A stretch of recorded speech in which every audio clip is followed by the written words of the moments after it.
Hi. Thank you for coming, guys.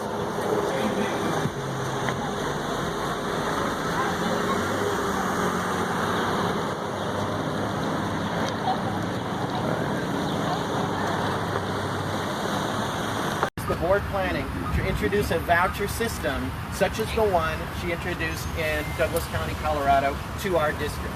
Is she planning to pursue so-called market-based pay or merit pay to our community and evaluate our teachers on that system?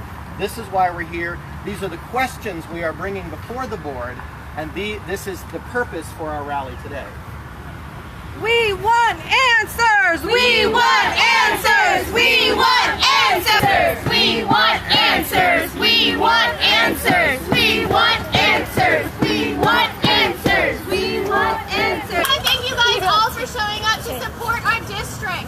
This fight is not over. It is just beginning, and we as Humble ISD parents will continue to get down to the bottom of it and represent the community properly in a fair manner. Yes. Okay, yes. So as far as what we know now, they have announced a special meeting on June 8th at 6 o'clock. We are currently trying to reach out and get put on the agenda so we can have representatives of Humble ISD parents speak on our behalf. And we hope to hear back from some of those board members or secretary, whoever is in charge of making the agenda. We hope to hear back from them soon because we would like to ask a few questions. We were told just to show up and that we would be put on the agenda, but we would probably like to get a confirmation.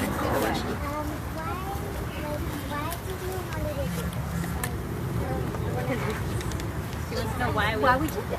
Why would we want to do this? Because we love our schools, and we love our district, and we love the students, and we want the best for them. And we love our teachers. We love our teachers. We love our teachers. We want them to be happy. And you know that's another thing. You know, I don't know where Courtney went. Oh, there she is. We've had so many teachers reach out to us confidentially and say, you cannot use my name, you can't tell anyone I contacted you, but we are terrified of this coming year. Teachers are pitted against teachers. We've heard, and I have a friend, full disclosure, I have a very dear, close personal friend who lives in Douglas County. She messaged me and said, my baby had 3 teachers over the course of first grade. It was a train wreck and a nightmare. We pulled all 4 kids out to homeschool. We eventually moved so we could put our kids back in public school. The teachers are pitted against teachers because there's a quota system where only a certain number of teachers are allowed to get very highly effective, or I'm a mom, I don't know the words exactly, but it's like your children being told at the start of the year, only 17% of you can get an A, we don't care what your grade is. That's how they're doing their teachers in Douglas County. A certain percentage can get most highly effective. If the principal tries to give more than that, they won't let him. Principals have been let go for giving too many. They go back through lesson plans, daily lesson plans to say, well, since you had too many highly effective, we're going to make somebody not highly effective. Teachers are leaving, they're bailing. They're taking $17,000 pay cuts to get out of that district. AP Chinese teachers with years of experience are leaving that district at a pay cut because of how they're being treated there. And I've had 2 children graduate from this district, and I just won't stand for having that not on our watch. We're not going to see that done. Absolutely. I also want to thank Douglas County. We want to thank Douglas County for their warning. Because of them, we are way ahead of the game in this fight. I want to ask you a question. One of the issues out here is that the Humble ISD is one of the districts that least do any kind of voting for it. We don't get a lot of votes out when these folks are running. Are you going to use this as a catalyst to mobilize parents to start voting in the interests of their kids? Or are we going to go to sleep again? Because the last election, very few people showed up. We started our group less than a week ago, and we have around 2,800 followers so far. Humble ISD Parents Facebook group, and how we grow in the future, we to represent Humble ISD parents for all matters relating to the district. No matter what happens after June 14th, we will still be there to follow and to understand what is going on. There are 4 positions open. Will you use that as a threat? We hope that we can help educate the community on what is going on. May 2017, and we will be there every step of the way. Not only that, I might add that we are working be announced, which will hopefully, everyone is invited, and it does answer questions to the very basic core of the problem. So if somebody feels like they don't understand what is going on, we are here to help educate you. So we will announce that as soon as we get it planned. We have so much great help. We are up every hour of the night trying to get this organized for the parents. So. And what is your name? My name is Mia Hoyt. MIA. MIA, last name is Hoyt, H-O-Y-T. Actually, I think she asked a perfect question because we always encourage people to go out and vote. One of the things that we don't encourage people to do is to go out and run. Yes. So that was a good thing to ask him. Yes, definitely.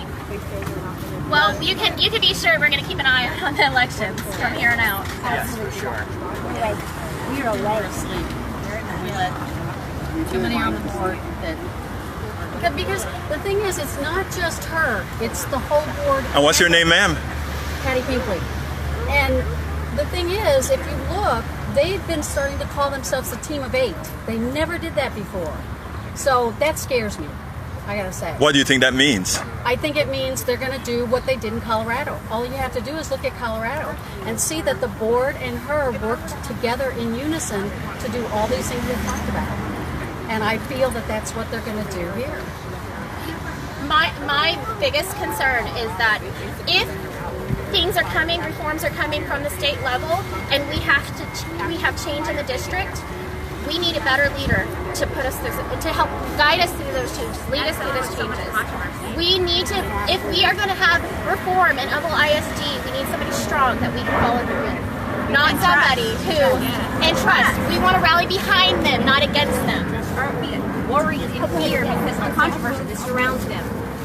She brings fear to our district, and we never had fear like that. No, never. Within 1 week. Oh, no. Within 24 hours. 24 hours. 24 hours, yeah. They have brought panic upon our district. They're scaring our teachers. Oh, so much. And they can't come because they've been asked not to come. I've had Teachers today asked we're not. Yeah, anonymous teacher, we're here for you. I guess we can't ask her name. Their names. She's Courtney. A what? Okay. She's just representing Will what? the teacher. Okay. Real estate. real estate changed in Colorado, and Well, we are going to just speak on what facts we have, and we're trying to get the I have research done. family there. Yeah. Well, you couldn't buy a house in that district because of the ratings in the school dropped. and I just because I'm representing unbiased parents, I prefer to speak on facts that I know, and we are asking to get those comps pulled so we can see what kind of changes happen to the market values. We're working hard on so many levels, and actually, if you want to get involved, reach out to us. We could use the help. We got many areas you can volunteer in. From what I have read, just from some anecdotal comments that teachers have posted on social media, is that they spend an inordinate amount of their time uploading what they consider to be meaningless data in order to justify their jobs. I would question the board, and I would question Dr. Fagen. Do you plan on bringing a system here that would generate that same response from our teachers?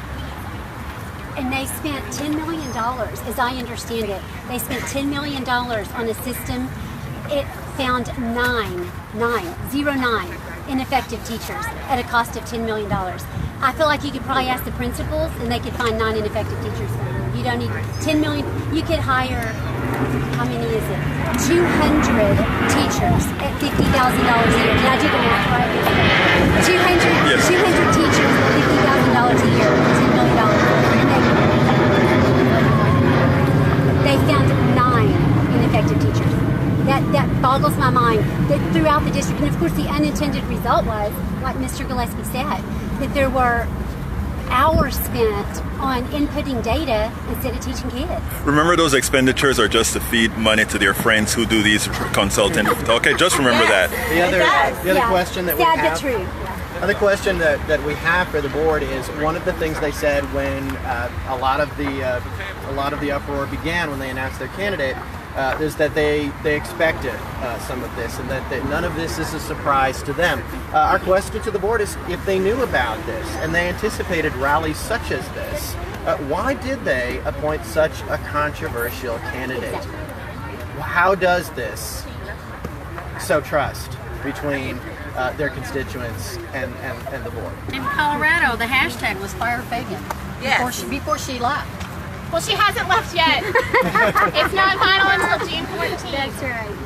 And actually, we do have quite a few, I want to say hundreds, but at least a lot of people contacting us from Colorado still asking to stay anonymous because they're scared that if she stays, they will be retaliated against. That's not normal. That's not normal. No. No. That's not something we want to numble. Parents and teachers scared. Yeah. Well, and their administrators wrote a letter stating that for them to go forward, it was good for Dr. Fagen to leave the school district of Douglas County. He's already put that out on their website, stating that. Well, from what I understand, Douglas County still has a fight even after Fagen leaves for the rest of the school board. They have some other problems they're working on, and I can guarantee you that this situation will open our eyes to our school board's agenda. Oh, I believe so. We will be paying attention. We won't let them discredit Douglas County parents. They have done us a huge service by warning us. We will not let them say that it's only a few disgruntled parents, because it is an entire community warning us about Fagen's leadership. We don't want that here in Humboldt. We started a petition less than a week ago, and there's already over 2,000 followers or signatures that are on there. That says a lot. In a week, that says a lot. So we're speaking. We're here for y'all. We're ready. I have a question for the board. My question is, if they do go forward with hiring Fagen, how are they going to bring the community back together? Because, sorry, I don't care how smart she is. If she doesn't have the backing of the parents behind her, she's not going to be successful. It's just not going to happen. So what is the board going to do if they choose to go forward with this to bring us all together?